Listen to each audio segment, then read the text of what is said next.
Imagina. Boa noite a todos. Que a paz do Mestre Jesus possa estar conosco hoje e sempre.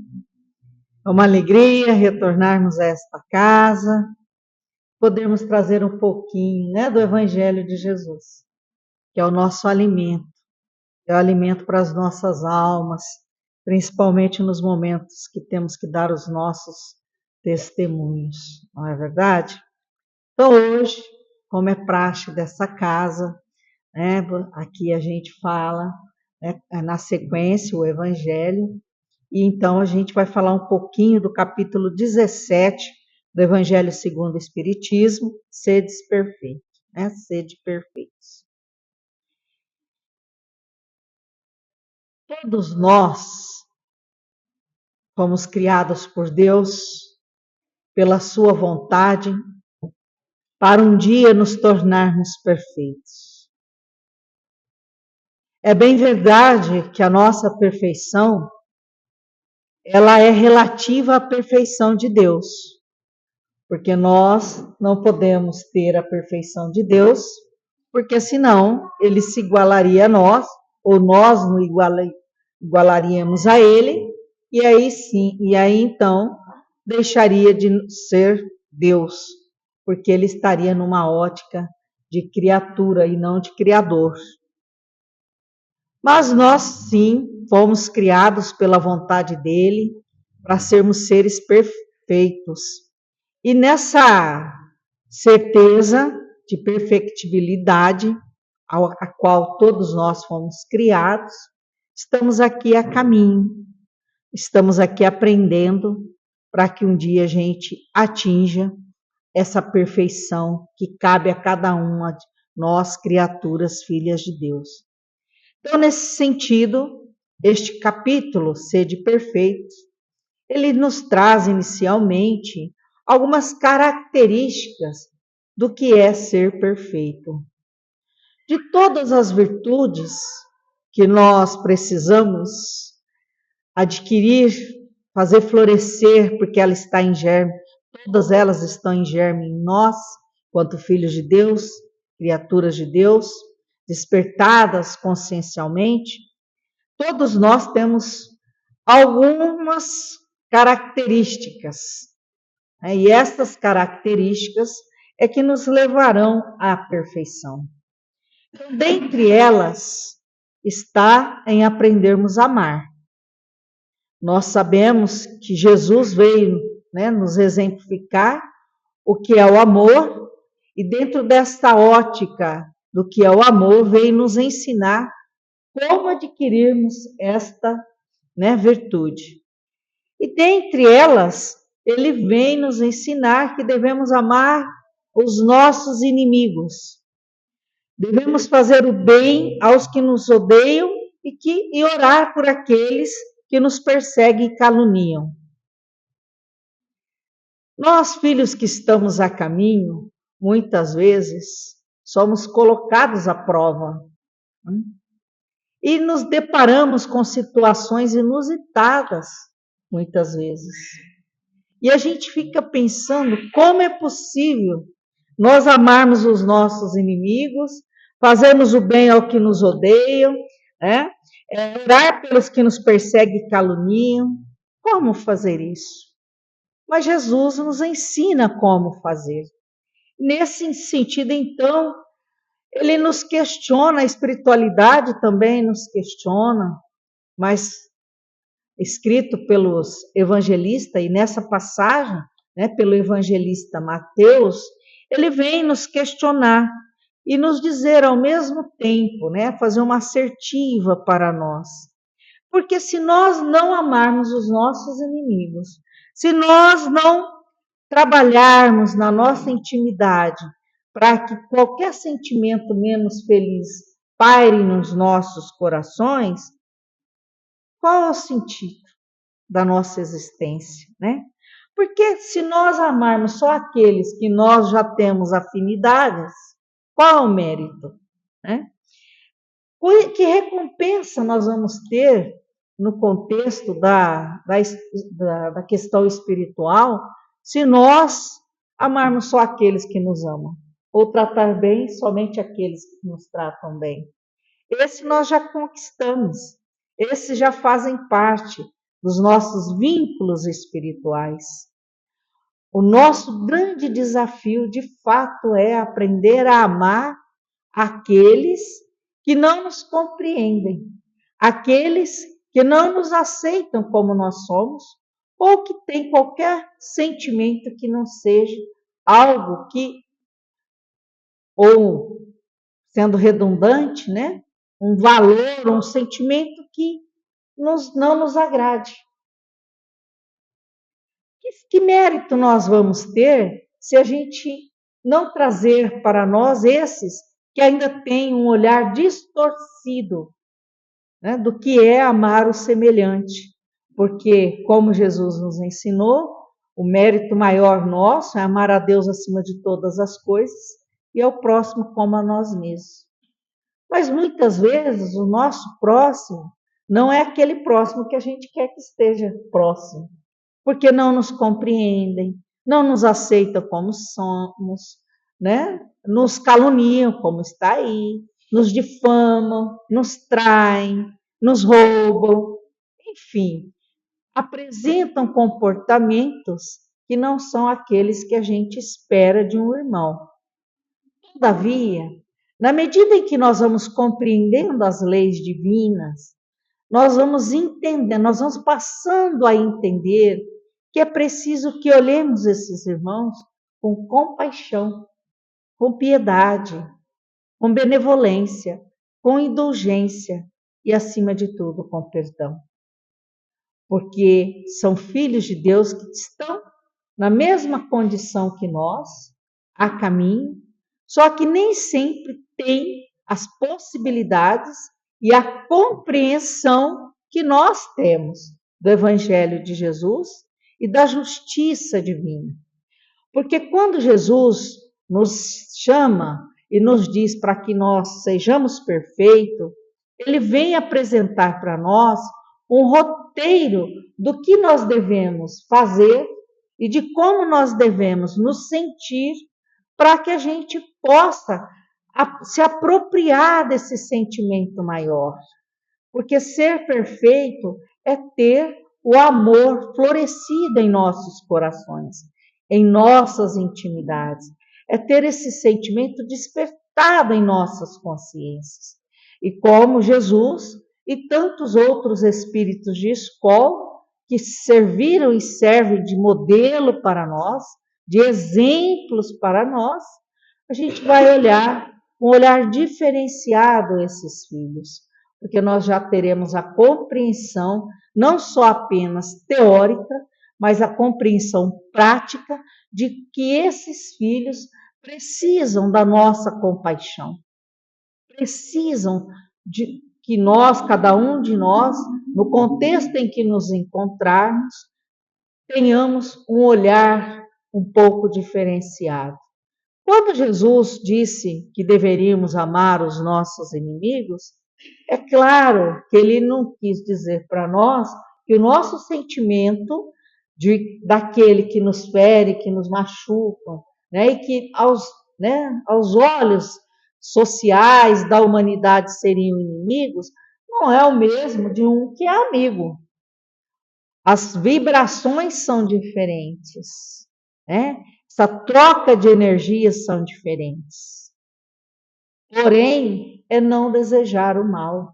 É não desejar o mal àquele que muitas vezes nos faz mal. O mal, pratica o mal em relação a nós. Hoje eu vi uma mensagem, eu até mandei para uma amiga minha, né? Eu tenho poucas amizades verdadeiras, que eu considero verdadeiros mesmo amigos, porque amigo é aquele que não apenas lhe sorri, mas que te chama a atenção quando você precisa, mas faz com tanta docilidade que você se envergonha de ter aquele comportamento. E essa pessoa que eu mandei a mensagem é uma delas. Certa feita, no meu trabalho, eu estava muito estressada, mas muito estressada mesmo. com um profissional que eu era superior, por assim dizer, na condição de supervisora, e ele de um coordenador de escola. E eu estava muito brava, porque eu explicava, e ele fazia errado. Eu explicava, e ele fazia errado. E um dia, eu perdendo a paciência, porque não sou perfeita, sentei ao lado dele, fui item por item, e falava assim: você está entendendo? Estou entendendo. E escrevia do lado: você tem que fazer isso. Você está entendendo? Estou entendendo. Escrevia do lado, e assim foi. No final, que eu já tinha feito toda a explicação, pedi para ele me explicar. E ele me explicou tudo errado. Então eu fui tão nervosa para Jales, muito brava, e nem um pouco cristã, e nem um pouco vivenciando o que o Evangelho me ensina para buscar essa perfeição. Essa amiga trabalhava comigo, e eu sempre chegava nela para trocar umas ideias, e ela me deu uma grande lição, com amorosidade. Ela disse assim para mim: Erivaine, você não sabe que Jesus coloca os fortes para auxiliar os frágeis? Está no Evangelho.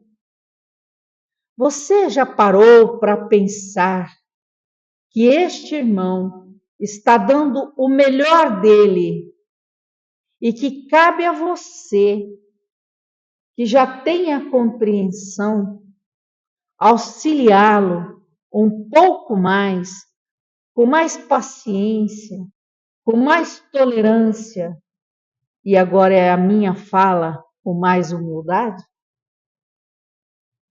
Eu ouvi aquilo, me desarmou, porque eu estava armada.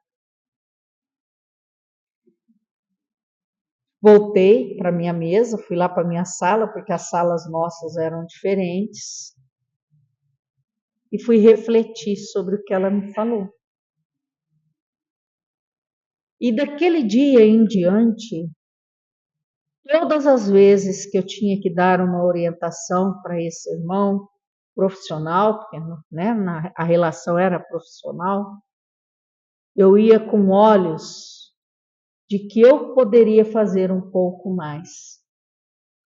Nunca mais eu fui com aquela prepotência de não ter a paciência de que ele não estava fazendo porque ele não estava prestando atenção ou que ele não conseguia entender o que eu estava falando. Ao contrário, eu me coloquei na condição de estar ao lado dele e sempre que tinha alguma coisa, eu não era incisiva mais, ao contrário, eu falava: olha, eu acho que dá para a gente fazer assim. Então, essa amiga, né, ela me ensinou, com poucas palavras, o que é buscar e estar na busca da perfeição. Porque Jesus, o nosso modelo de perfeição, não apontava as fragilidades dos filhos que batiam a sua porta, por assim dizer. Ao contrário, ele acolhia, orientava e persistia em orientar, como faz até hoje, nos dando o norte por meio desse roteiro divino que é o Evangelho, que é a Boa Nova. Então, hoje eu mandei uma mensagem para essa amiga. Por quê? Porque os verdadeiros laços, eles não se rompem com a distância do corpo. Porque ele está preservado na nossa essência espiritual. Como está preservada na nossa essência espiritual, sermos filhos perfectíveis. Ou seja, filhos que acreditemos ou não, queiramos ou não, um dia serão perfeitos. dentro da relatividade, como nós dissemos anteriormente. Então, nesse sentido, não há recompensa para nós se não nos esforçarmos para mudarmos aquilo que faz com que cada um de nós esteja distanciado do Evangelho de Jesus. Porque a todo instante, em todos os lugares, seremos postos à prova da vivência desse Evangelho, da vivência dessas lições que vão nos permitir galgar degraus conscienciais acima, e nesse subir consciencial, nessa aquisição de consciência, né, desse despertar consciencial, nós vamos nos tornando espíritos mais perfeitos, espíritos menos embrutecidos, espíritos menos egoísticos, espíritos menos orgulhosos.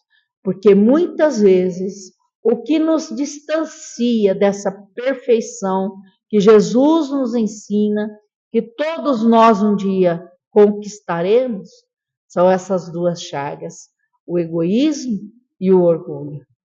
O egoísmo, porque nós muitas vezes nos colocamos como essenciais e únicos. E o orgulho, porque muitas vezes não temos olhos para ver, não temos ouvidos para ouvir o clamor daquele que está caminhando os mesmos passos que nós, na nossa busca interior de transformação. Então, quando nós não nos esforçamos, mesmo que seja de modo sacrificial, para amar, seja os nossos amigos, mas principalmente os nossos inimigos, será que nós não estamos fazendo a mesma coisa que os publicanos, que pregavam um Deus justiceiro, um Deus do olho por olho, do dente por dente? Nós temos nos deparado nesses últimos tempos com cada atrocidade, com cada barbaridade. Hoje um rapaz foi ver um serviço na minha casa, lá da minha máquina, que ele dá assistência técnica, e ele falando de animais, né? Porque eu tenho um bichinho lá que eu cuido, né? Meu filho cuida mais, inclusive, do que eu, e fica bravo porque ele fala que o bicho é meu e ele que cuida, né? Mas ele dizendo que ele foi fazer uma assistência numa casa e tinha um cachorro preso. O cachorro estava amarrado num pau com um arame, e o arame já tinha cortado a pele do cachorro. E ele, então, como representante de uma firma, ele sempre coloca o uniforme por cima. Ele tirou, depois que ele acabou o serviço, ele tirou o uniforme e disse para o dono da casa que ele ia chamar a polícia, porque aquele animal não podia estar naquelas condições que estava. E aí o dono da casa, né, disse para ele que o animal não era dele, que o animal era do filho, que o filho tinha deixado, enfim. E para encurtar a novela, ele então pediu para o homem deu o animal para ele, o cachorro para ele, e ele falando, né, junto com outro companheiro que estava com ele lá, falando da beleza que o cachorro está. Então, eu estou fazendo esse paralelo porque nós precisamos aprender a conviver, e nessa convivência a amar desde os animais até o nosso semelhante, cuidar bem, né, da natureza, cuidar bem do ambiente onde nós estamos, porque esses são os primeiros passos para que a gente possa, de fato, estar despertando esse olhar para um sentimento maior. Quando nós cuidamos do ambiente onde nós estamos, dos animais e da convivência com os nossos semelhantes, com certeza nós estamos nos aproximando mais da grandeza que é cada um de nós, porque somos filhos da luz e para a luz. Jesus disse que nós éramos luz e que deveríamos fazer a nossa luz brilhar. Se nós não nos esforçarmos para que essa luz brilhe, a nossa perfeição, ela fica mais demorada. Não que nós não vamos atingi-la, porque é da lei, faz parte. A Joana de Ângeles nos ensina que o progresso, a lei do progresso, a lei da evolução é uma fatalidade em relação a nós. E essa fatalidade, nós acreditemos ou não, ela acontece. Então a gente sabe que todo esse processo evolutivo pelo qual nós estamos caminhando, nós estamos trilhando, ele precisa ser qualificado. E para ser qualificado, nós precisamos fazer a diferença, não para os outros, como muitas vezes compreendemos, mas para nós mesmos. Porque todo bem que nós fazemos não é ao outro que nós fazemos, é para nós mesmos, porque esse bem se reverte em nós. Então, na medida em que vamos, avançando, trabalhando, progredindo nos nossos pensamentos, sentimentos e ações, nós vamos nos aproximando, daquela assertiva que Jesus nos ensina e nos diz: sede, pois, vós outros perfeito, como perfeito é vosso Pai Celestial. Assim, cabe a cada um de nós, segundo o capítulo 17 do Evangelho segundo o Espiritismo, sermos homens de bem. Como ser um homem de bem? A grandeza deste Evangelho é que ele nos ensina como ser. É colocado o desafio, mas também vem como nós podemos ser. E dentro desse ser perfeito, nós vamos entender que o homem de bem é aquele que pratica a lei de justiça, de amor e de caridade. A lei divina, ela é constituída por essa tríade: amor, justiça e caridade. E nesse sentido, então, Jesus nos coloca que quando nós nos esforçamos para praticar essa lei de justiça, essa lei de amor e a caridade na sua maior pureza, nós vamos nos aproximando dessa luz radiante que todos nós somos, mas que ainda não tivemos a energia dedicada para fazer com que ela se torne um holofote. Porque o dia que nós conquistarmos essa grandeza espiritual, nós irradiaremos luz, como assim o faz os grandes espíritos, principalmente os espíritos crísticos. E para que a gente saiba se nós estamos praticando o que devemos praticar, da forma como nós devemos praticar, nós precisamos interrogar as nossas consciências nos nossos próprios atos.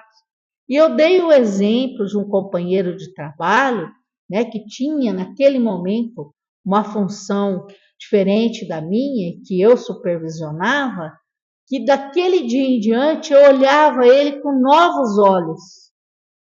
Eu olhava ele como uma oportunidade de eu aprender a ser humilde.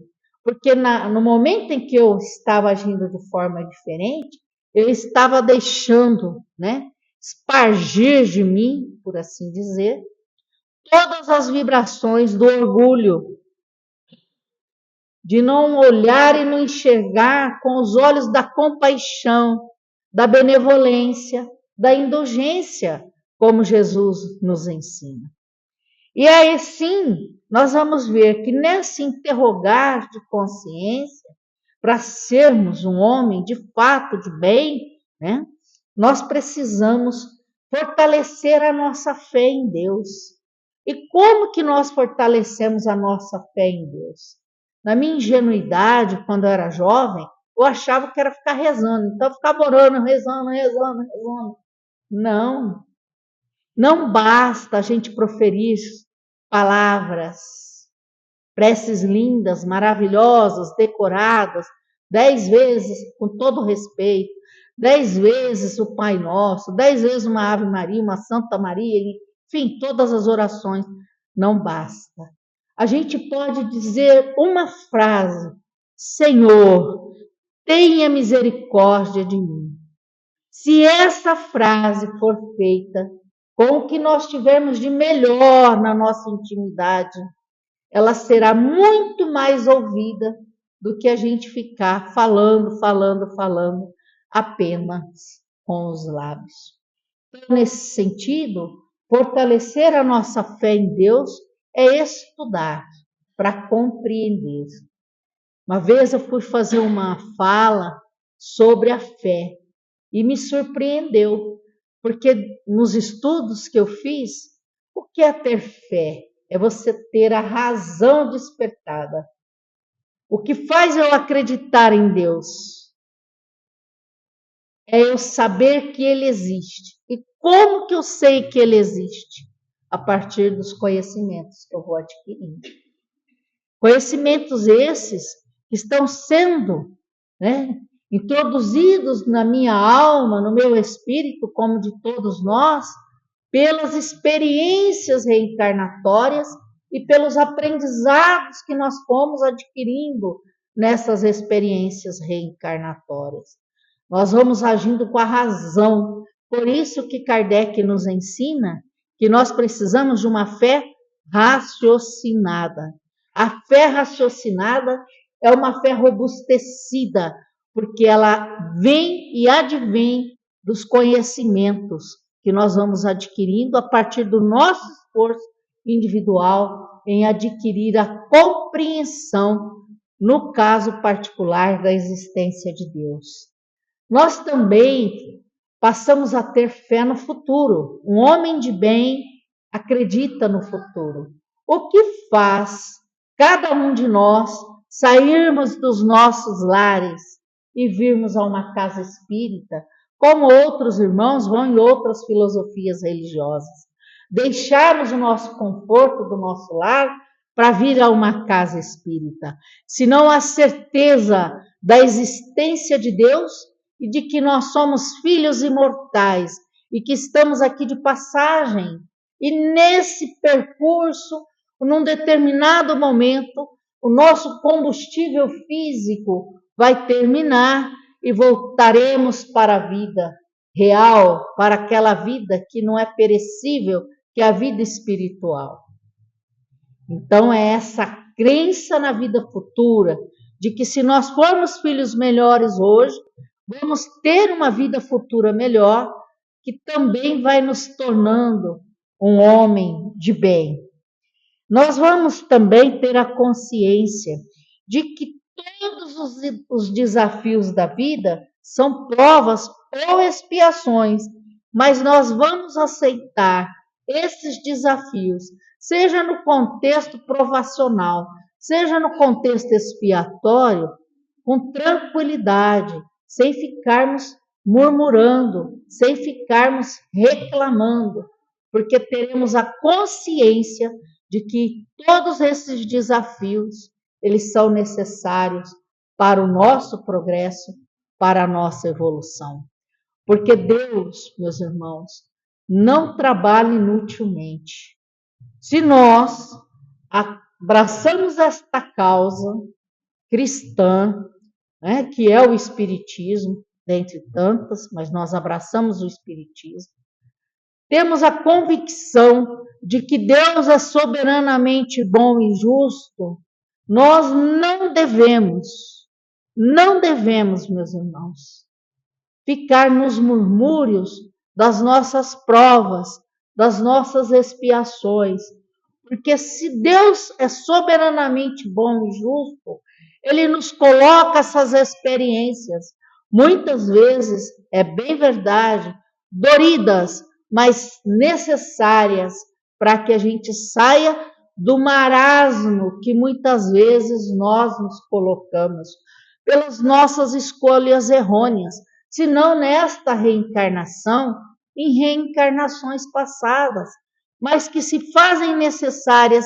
serem extirpadas, serem corrigidas, serem aparadas, para que a gente caminhe, né, saia dessa estagnação que muitas vezes nós nos colocamos, para buscarmos essa perfectibilidade, essa perfeição, melhor dizendo, que todos nós estamos a caminho e buscando, mesmo que sem muito pensar nisso, mesmo sem estar muito preocupado com isso. Mas nós fomos criados para isso, para sermos filhos perfeitos. Nesse sentido, então, o homem de bem, aquele homem que de fato quer amar, quer despertar esse sentimento na sua essência, ele vai fazer o bem sem esperar recompensa. Ele vai fazer o bem pelo bem. Ele vai auxiliar um idoso a atravessar uma rua. Ele vai auxiliar um idoso no caixa eletrônico. Igual outro dia, eu fiquei muito preocupada com uma senhorinha que estava no banco, porque ela estava pedindo ajuda para estranhos, né? Para estranhos, e a gente sabe como é que está o mundo hoje, né? Então eu vi que ela estava com dificuldade, não sirvo de modelo para ninguém, né? Mas eu fui tentar ajudá-la, ela meio que desconfiada, mas aí eu peguei e falei para ela, peça ajuda ao funcionário, porque hoje em dia a gente não pode confiar em terceiros, dependendo da situação, né? Então são esses atos pequenos. Quando a gente tem paciência para esperar a nossa vez numa fila, quando a gente não burla, né, a fila, igual a gente vai lá, preferencial, agora eu já posso ficar na preferencial, né? Mas não burlar, né, a fila do preferencial, porque são esses pequenos gestos, que a gente acha muitas vezes que a gente vai ser um espírito perfeito com grandes feitos. Não, são nas pequeninas coisas que a gente vai construindo e se constituindo. Nós também vamos nos esforçar para sermos bons, para termos a mansuetude no nosso coração.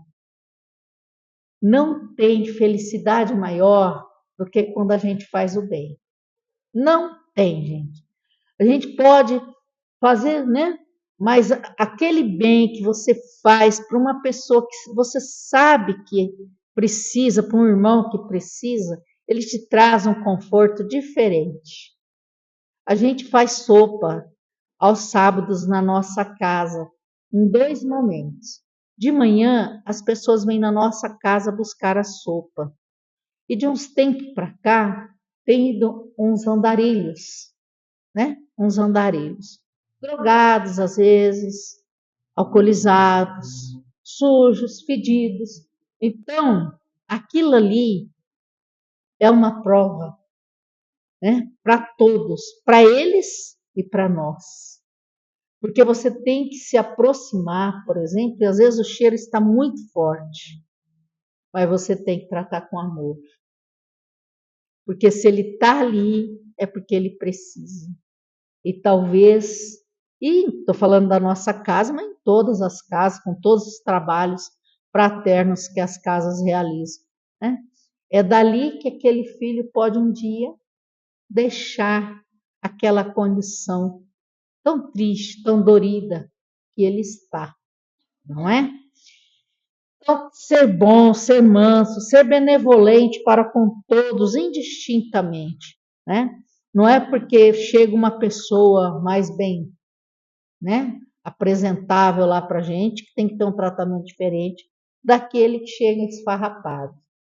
Tanto é verdade, eu falei segunda-feira e vou falar aqui hoje, tanto é verdade isso que Jesus optou, na sua vinda à Terra, por trazer ali os ensinamentos naquele momento para os andarilhos, para os excluídos, para os humildes, para os pescadores.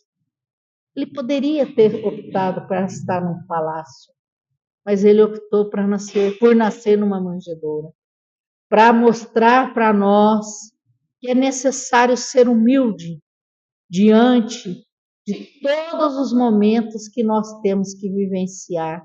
A humildade vai nos aproximar dessa perfeição que todos nós buscamos. Nós também vamos aprender a respeitar as convicções dos outros. Nós vamos ter a caridade como nosso guia. E o que é ser caridoso, se não olhar os nossos irmãos como filhos que estão a caminho como nós estamos? Isso é ser caridoso. Existe, nós sabemos, existe a caridade material, mas a caridade que nós temos que lutar para adquirir a prática é a caridade moral. Porque se nós não fizermos a caridade material, outros farão. Agora, cada ato de amorosidade, de fraternidade, de solidariedade que nós praticarmos com o irmão, esses atos serão únicos e farão parte da nossa existência. Bezerra de Menezes, numa das suas mensagens, ele diz o seguinte, que qualquer ação caritativa que nós praticarmos, mesmo que seja do tamanho de um grão de uma mostarda, os seus efeitos ficarão impregnados pela imortalidade das nossas almas. Ficará aquela marca na nossa alma. Então, meus irmãos, precisamos fazer o bem. Precisamos estender o que temos de melhor de nós para aqueles filhos que muitas vezes batem à nossa porta famintos, famintos de um abraço, de um sorriso, de uma palavra, de um olhar, enfim, né, que nós tenhamos esses olhos para enxergar. No livro dos Espíritos, na questão 893, Kardec vai questionar, né, a espiritualidade. Qual é a mais meritória de todas as virtudes? E a espiritualidade responde que todas elas têm seu mérito, mas o sublime da virtude consiste no sacrifício do interesse pessoal para o bem do próximo. Então, eu deixar o meu interesse individual, pessoal, particular, para pensar e trabalhar pelo interesse do meu irmão, sem ter segundas intenções. Ajudar pelo ajudar. E a virtude é o conjunto, né? Ser um homem virtuoso é ter o conjunto de todas as qualidades essenciais, né, que vai nos constituir e que nos constitui, melhor dizendo.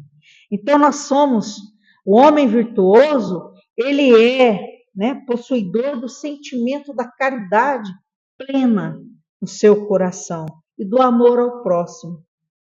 Ele não tem nenhum sentimento menos feliz, de ódio, sentimento de vingança, de rancor, né? Nenhum instante passa isso pelo seu coração. E para isso, nós precisamos fazer um esforço de nos autoconhecer.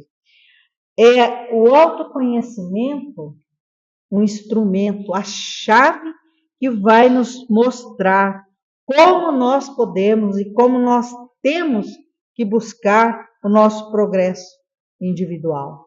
Não podemos esquecer que somos uma alma, somos um espírito que evolui ao longo dos processos reencarnatórios. E se nós queremos saber o que somos, saiba, nós estamos na nossa melhor versão. Os amigos de luz dizem isso.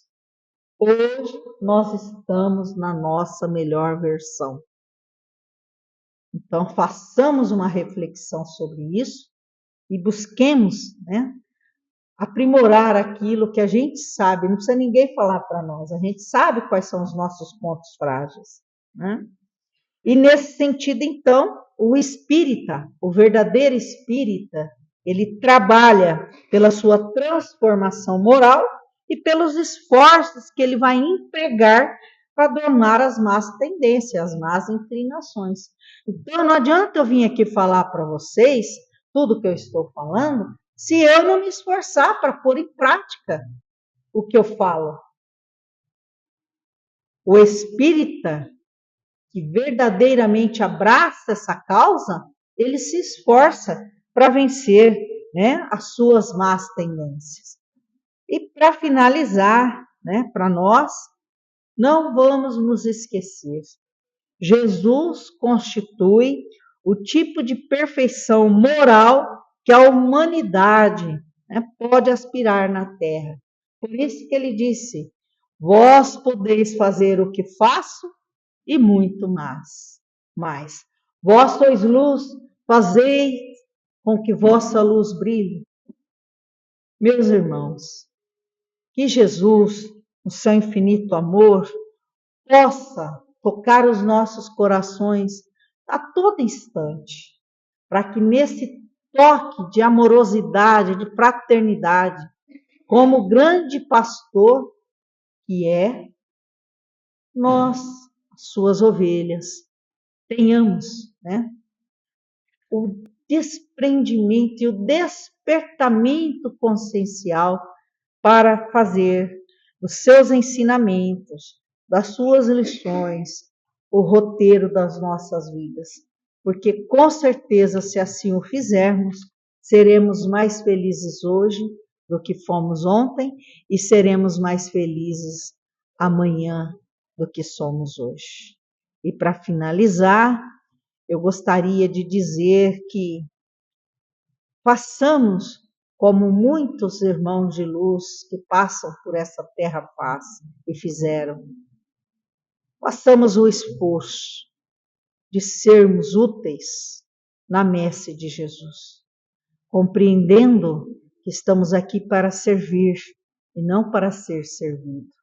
Na medida em que vamos servindo a Jesus verdadeiramente, nós vamos fazendo parte de um grupo de irmãos que terão a oportunidade, como nos ensina Bezerra, de vivenciar um novo alvorecer nesta morada, onde lágrimas não existirão, onde dores não permanecerão, onde feridas serão retiradas, limpadas, extirpadas de cada coração que aqui estiver. Então, que sejamos esse lume na vida nossa e na vida do nosso semelhante, porque na medida que nós irradiamos o amor, nós também nos iluminamos. Muita paz a todos, que o Mestre Jesus, que o Dr. Bezerra de Menezes e todos os amigos espirituais, trabalhadores da messe de Jesus e trabalhadores desta casa, possam envolvê-los, possam abraçá-los, possam acolhê-los, possam fortalecê-los, para que diante de qualquer desafio que surgir nas vossas vidas, a paz esteja em vossos corações, a fé esteja robustecida e a certeza de que tem um Pai, que tem um Mestre Jesus e que tem irmãos de luz trabalhando para que cada um de vós irradie-se como verdadeira luz que são. Muita paz a todos.